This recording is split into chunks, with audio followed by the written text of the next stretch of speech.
What prison showed me, it was that wasn't prison.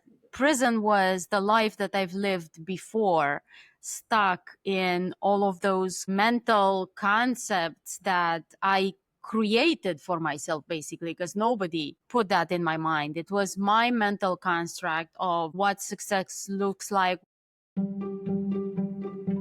Welcome back, everyone, to the Growth Blueprint. I am Tabitha May Talib here with my amazing co-host, Master Christopher Rappold. How are you, Chris?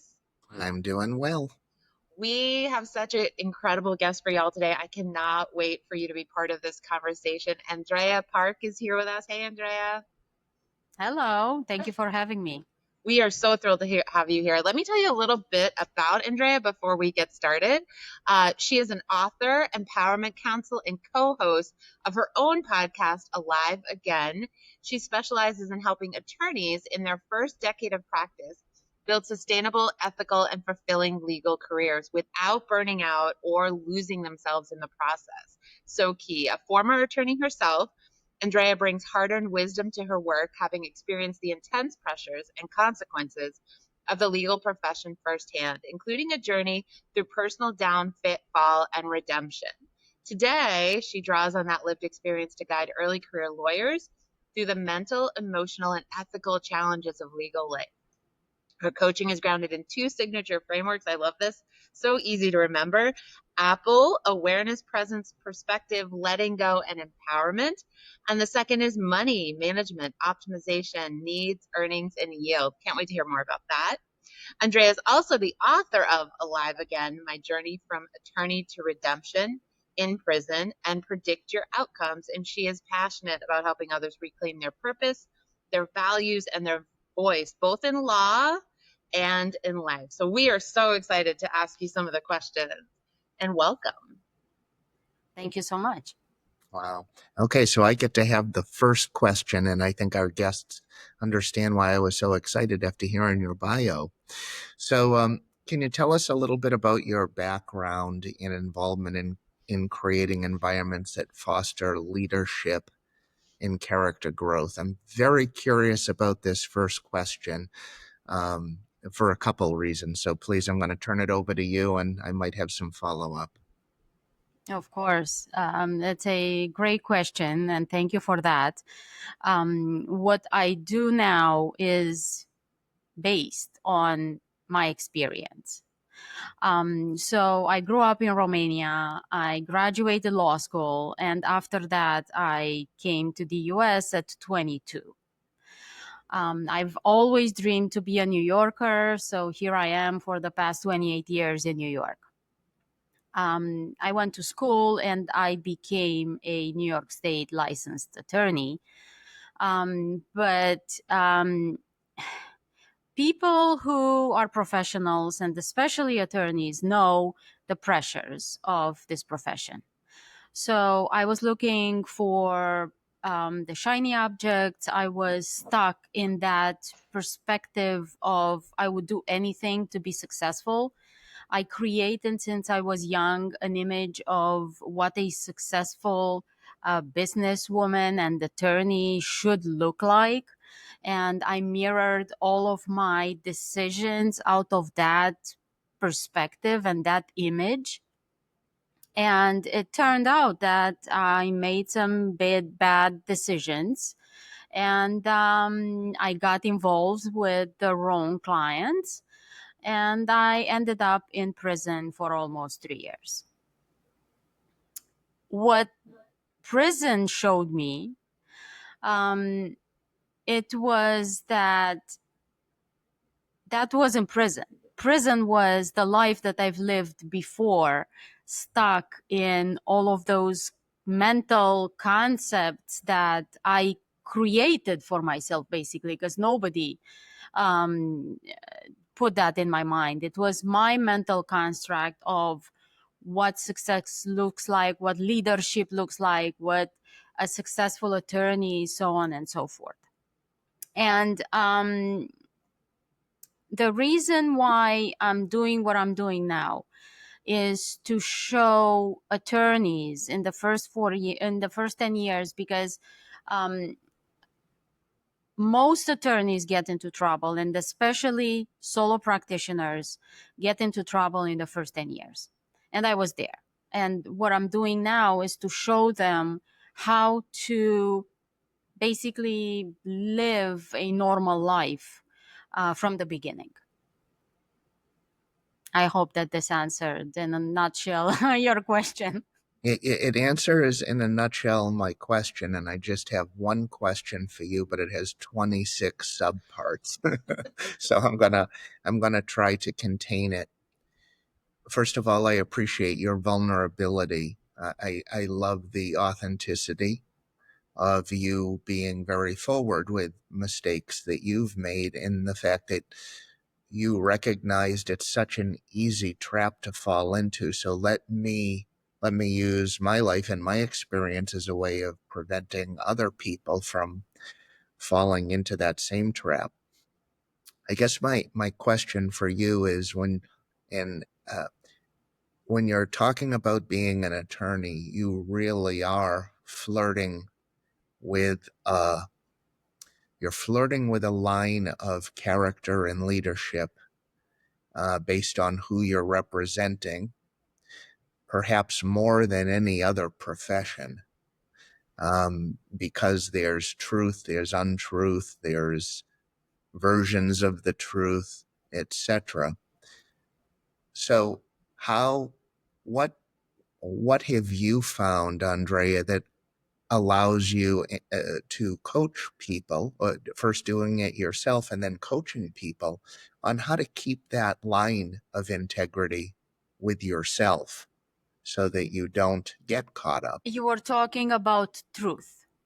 And my perspective now is to be grounded in our own truth, because that's where everything comes from.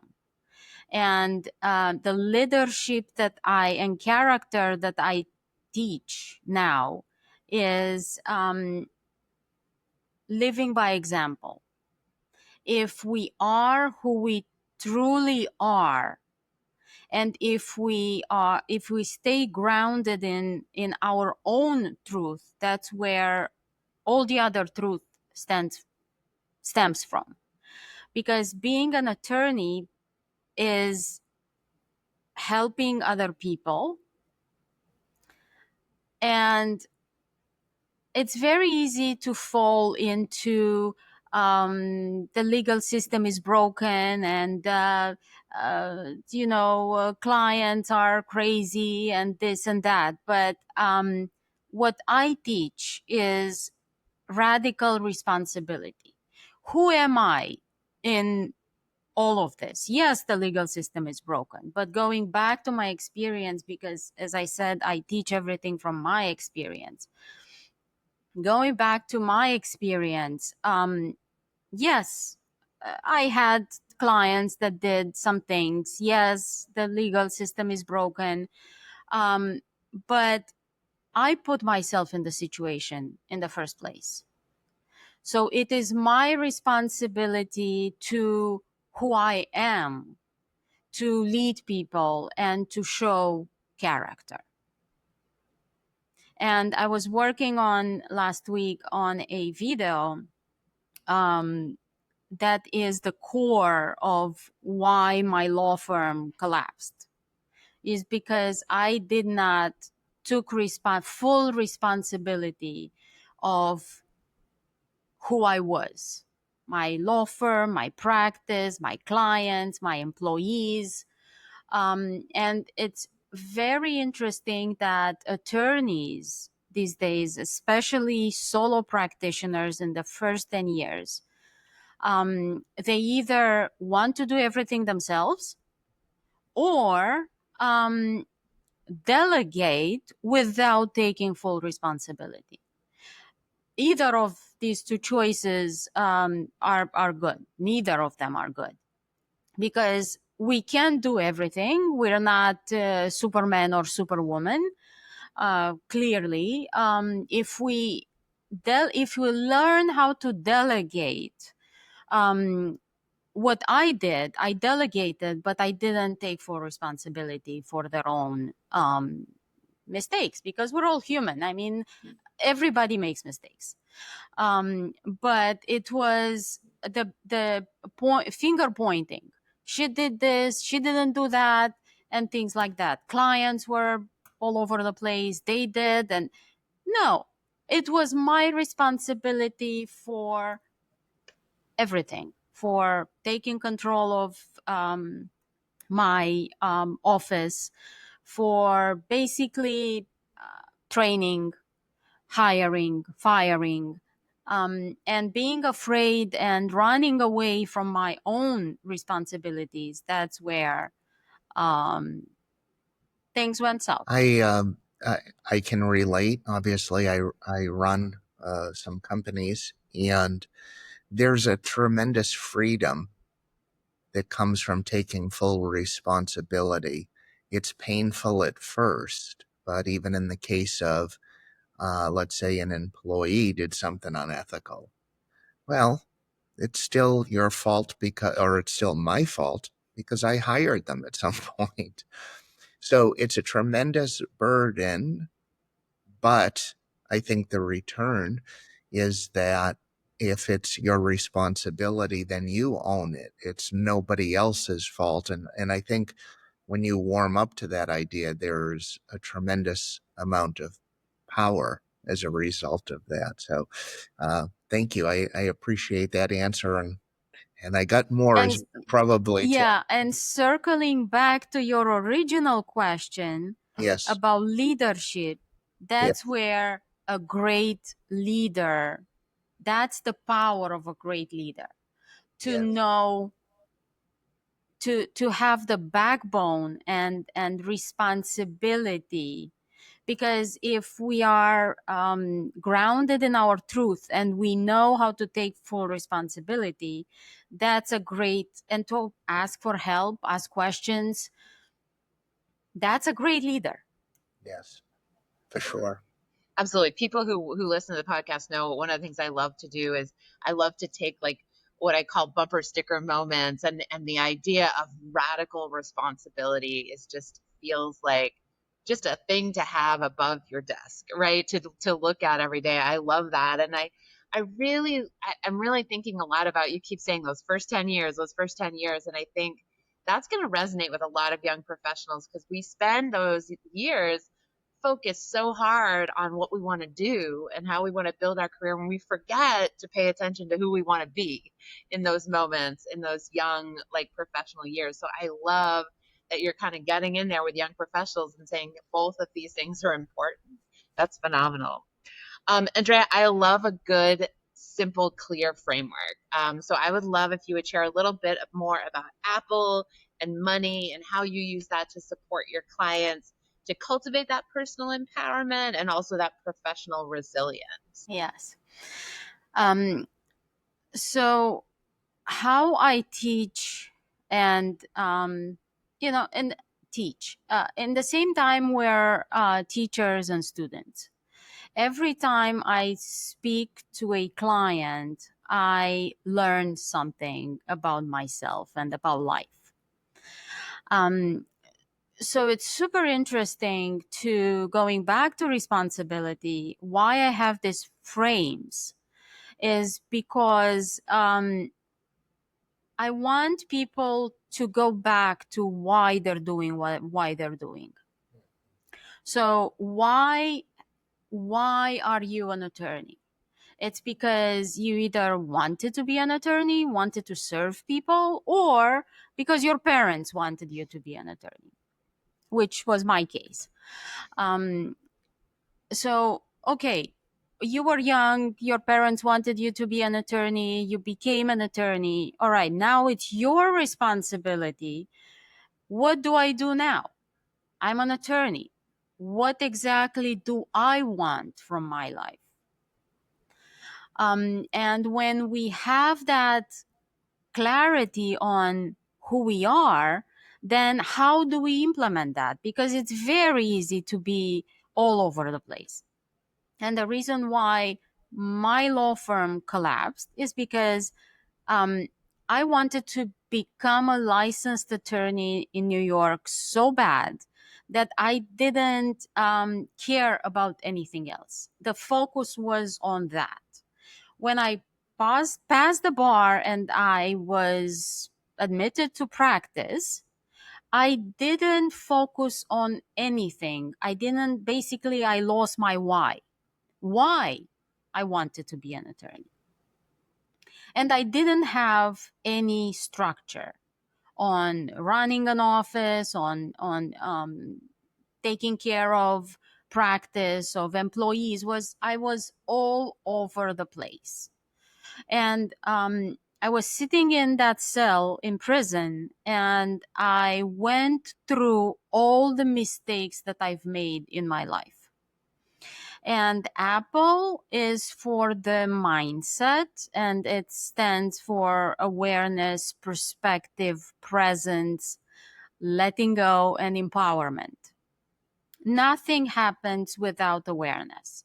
If we're not aware of what we're doing, why we're doing it, of our day-to-day lives, we basically cannot do anything. Then perspective. So many things can change if we change the way we see things. And I have a very smart, I think, idea that any problem has a solution. But why wouldn't be easier to prevent having that problem? So perspective, then presence. Everything that happens in our life is in the present moment. It's not in the past, it's not in the future. It's very hard for the mind to stay in the present moment. Especially as professionals, we want to be 5 steps ahead and know what's happening. And it's very hard. And what prison taught me is to be comfortable with the uncomfortable. Because what we want to do, we want to control everything that's happening. And what is anxiety? Anxiety is the control of wanting to control our future, right? Which is impossible. The hardest part for me was letting go, because letting go has two branches. Is acceptance of what happened, and accepting myself, and forgiveness, and forgiving myself and accepting myself, because it was easy for me to forgive other people, but forgiving myself, that was a big one. And I tend to see that in people, and especially professionals. And after that, it's empowerment, when you understand what your life can be if you follow all these steps. And of course, this is created for attorneys, but anybody can work with this. And then the money is for the office and for the practice. It's management optimization needs, and that's very important.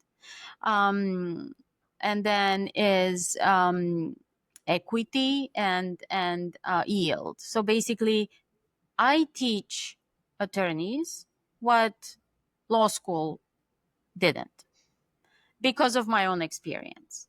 I didn't know how to run an office. I didn't know how to I didn't know everything. Let's put it that way. And for solo practitioners, it's very, very hard. And it's that idea, even when we go to court, yes, we graduated law school, we passed the bar exam, but we don't know everything. And I was a general practitioner, and I used to go to court and to file a divorce, for example. And the clerk was, you're an attorney, you should know this. Well, it's my first divorce, and I don't know everything. And that's where shame comes in for a lot of attorneys. Well, I'm an attorney, I should know this. And going even further is ask for help.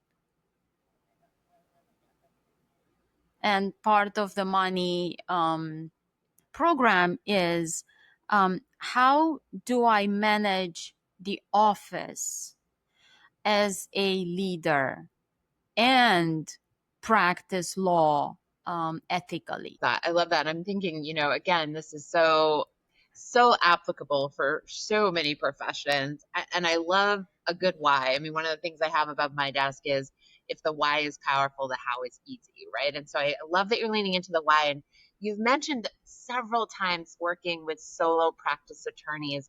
Can you share a little bit about why is it more difficult for them to not only run an office, but just to stay the course and be really connected to the who they are and that character and leadership piece? Why is that harder in that sense? It's harder because we don't have, and I speak we because I was there, we don't have a structure. We're alone, or we think we are alone because we're never alone. But we're afraid to ask questions. We're afraid to ask for help. And that is very, very important. And especially the grievance committee is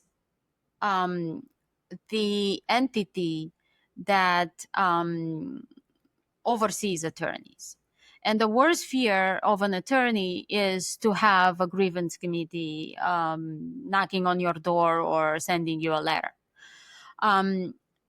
The work that I do with solo practitioners in the first 10 years is to help them have a structure and implement things from the beginning. Why it's harder for solo practitioners than for big law firms, and is that big law firms already have a structure. And if you go in as a young associate, you basically are very framed into what you can do, what you cannot do. And you have supervisors and you have colleagues, and you are somehow pushed and helped and held into a container of structure. As a solo practitioner, we don't have that. We're alone. And if we don't have that structure from the beginning and that frame of work and of staying into our own truth to protect our future selves, because the decisions that we're making today, the consequences will come tomorrow or next year or in 5 years or in 10 years. Every decision that we're taking has a consequence. And what I'm helping attorneys, young in the profession, is to protect their future selves with the tools that I wished I had when I was there. Yeah, when somebody literally is behind your back and whispers in your ear, don't do that. Yeah. Stay in your lane. That makes so much sense. When there's no reflection, right? There's no path and there's no reflection. I can imagine how easy it is to get lost, for sure. Yes. Yeah. Andreea, there was a book that came out in the 90s. I'm not sure if you're familiar with it. It's called The E-Myth. The E-Myth. The No. entrepreneurial myth. And in the premise of the book, and you're reminding me of it and you're articulating it through your perspective, which just brings so much more value to it. But the concept of the book is, the person that can bake a beautiful pie goes out and starts a business that provides pies to the community. And baking a pie and running a business that provides pies are two totally different skill sets. They're they're just not the same. And it, until you brought it to my attention, it never struck me, but it should have, that, you know, when you go to law school, they're not teaching you how to run an office. They're teaching you Yeah. law. You know, they're teaching you how to bake the pie. They're not teaching you how to sell the pie and run a practice that does that.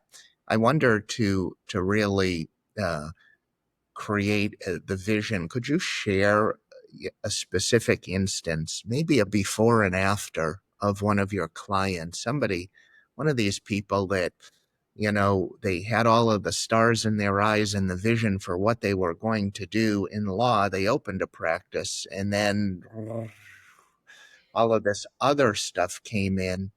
And then, Andrea, when you started working with them, you know, what that before and after was like, because it's got to be just, it's got to be such a breath of fresh air to be able to have the opportunity to work with somebody like yourself that understands their language and understands the pitfalls. One of the clients that journey, because I kept telling that I have a story. No, I have a journey. It's a journey in life. And this client resonated with me because it was a woman, attorney, solo practitioner, and she was making the same mistakes that I've made. And of course, we all have. So I came home right after prison, and I couldn't do anything that I've done before. So I had to reinvent myself. And what can I do?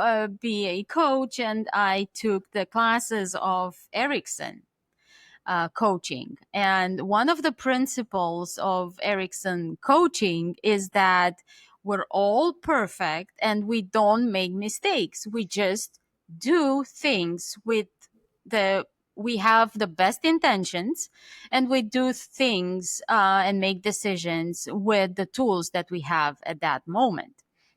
So this client, the same as me, thought that she's doing the best thing for herself, including taking all kinds of clients from. So she was a New Yorker, exactly like I was. The only thing is that my office was in Queens, she was in Manhattan. She had a huge office space, and she paid an enormous amount of money. The difference was that her dad, who was also an attorney, was helping with the rent, which wasn't my case. And she struggled to pay the rent, pay employees, and she basically took all the clients that were entering her door, and she didn't have any structure, and she was literally wasting time taking a very simple case in the Bronx court or the Queens court, and attorneys and people who are New Yorkers know that in order to get to the Bronx court or the Queens court, you're basically losing the whole day. So if you're not making real money with that client, don't take that client, because it's going to waste a lot of time, of precious time. And she didn't delegate. She thought that she can save money by doing her own taxes online with a program. And it was funny listening to her story and working through her issues, that I've literally found myself in her. Yes. So we implemented, so this was before, and we implemented the structure, both the Apple and the money, and these structures. And you know, Chris, that the mind is like a muscle. If you work with the muscle every day, it becomes a habit. So if you work with these tools, the money and the Apple, every single day, in few months, I guarantee you that they're all into your own behavior. They become biology, and you're not. It's possible, more or less, for you to make the same mistakes as you did before, because you're not the same person. So what this particular client did after implementing and working through them for few good months, she was able to release, to let go, um, both mentally and physically, of the big office. She started working from her home, so she saved a lot of money on the office. She realized that she doesn't need 3 employees. She can do a lot of stuff by herself, because also she realized that she can select clients, and she only took good few clients with good cases in the Manhattan court, or other cases that didn't require her to go to court. So she was able to work from home by herself. And at the end, she made more money this way, staying home, working from home, no employees, taking full responsibility of her life. She made more money than before, with fewer clients and more time. She actually took her first vacation in 7 years. And what's even funnier is that she hired a CPA, because we learn in law school tax law, for example, but that doesn't make us a CPA. And the CPA looked at her taxes the previous years, and she overpaid taxes, and she got back some money. And this is the before and the after on this particular client, that I found myself in her. Yeah, it's, you're changing somebody's destiny with what you're doing. What we can talk about is we can talk about money because we can count it, Andrea, but you're, if she didn't come across you, who knows what she'd be doing now, throwing our hands up in the air saying, I just can't do this. I see people with a beautiful heart struggle, not because they don't have the desire or the want, they just don't have the coaching to be able to make the correct decisions. And that's just a beautiful story, because you've literally changed this person's destiny, by doing that. How's that make you feel, knowing where you were and now you're so far on the other end, and now you're doing what you're doing? I mean, what do you feel? Yeah, it feels great. It feels fantastic. The satisfaction is enormous. Yeah. However, I didn't change her life. I didn't change her destiny. She did. Yeah. Because it's very important. And again, it's a result of my own experience. Mhm. We cannot change if we're not willing to change. Yes. And if we're not vulnerable to accept the fact that we need help. Yeah. And I got to prison because I didn't realize that in time, that I really needed help. And had I had asked for help, I probably would have been in a different situation right now. But I wouldn't change anything in my life, because I am where I am because of what I didn't do back then, and life. I was fortunate enough and blessed enough to put me on the right path. And we are the beneficiaries of that, because if it wasn't for all of that, we wouldn't be having this nice visit today. Exactly. Yes. What a paradigm shift to think about the fact that there are no mistakes. That the grace to just, for yourself and others, to be like, we're doing the best we can every day with whatever tools we have. And then when we have more tools, we do better. And the idea that humans, coaches, mentors can be those tools. That's a big paradigm shift. I think that changes how we do everything and how we interact with humans. And what a blessing to encounter someone who's already made all some mistakes for you, so you don't have to, right? They can share that wisdom. That's a huge blessing. Well, I'm trying to be mindful of time, which is the hardest part of doing this podcast because I just want to talk to people all day long.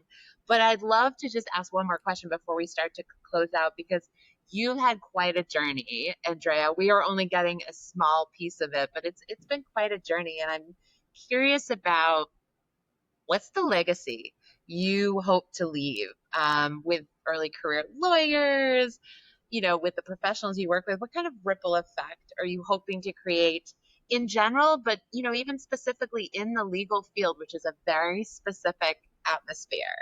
What's the legacy you hope to leave? Thank you for that question. It's super important. The legacy that I'm looking to live is to change the legal profession in terms of having attorneys live their own truth. Because the legal profession is probably one of the most challenged.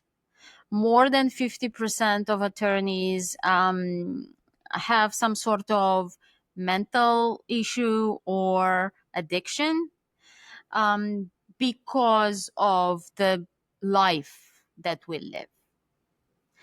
So the legacy is, I would like to see more attorneys anchored in the present moment, anchored in their why and into their own truth, because that is very, very important, because from there it goes the butterfly effect.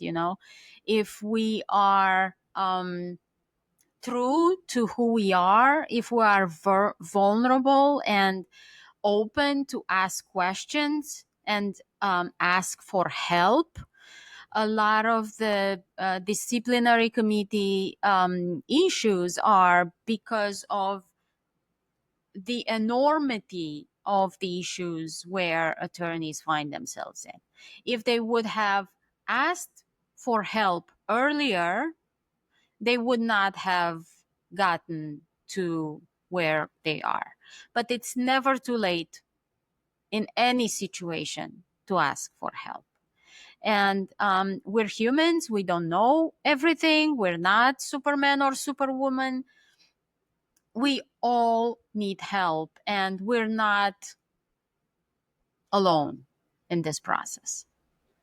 Of that. I mean, I was going to ask a follow-up question, but I feel like that statement, we are not alone. We need to ask for help no matter what field you're in, who you are, how long you've been doing it, what your journey has been. We can't get through this crazy thing called life, especially in atmospheres that make it really hard, without asking for help and without leaning on each other. So that was beautiful, Andreea. Thank you. That's wonderful. Thank you. Yeah, time is always the challenge with beautiful guests like yourself. Well, Andreea, I want to thank you for sharing your time and your depth of experience with us. I don't know that we've had a guest with your type of a background come on the program before, so it was very revealing for me, and it was very thought provoking. I know we see the value in bringing this type of work to light.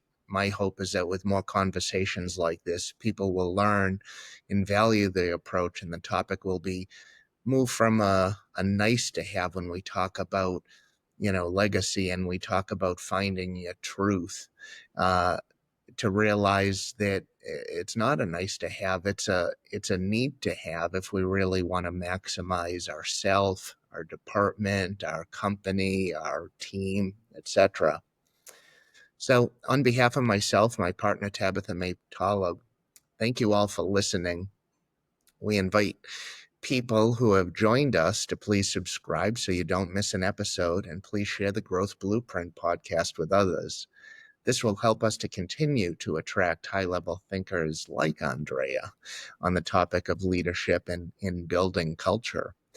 I promise you we will continue to do our best to make sure each and every episode is packed with inspiration, strategies, actionable steps you can take to improve your container and your world. We look forward to our next conversation.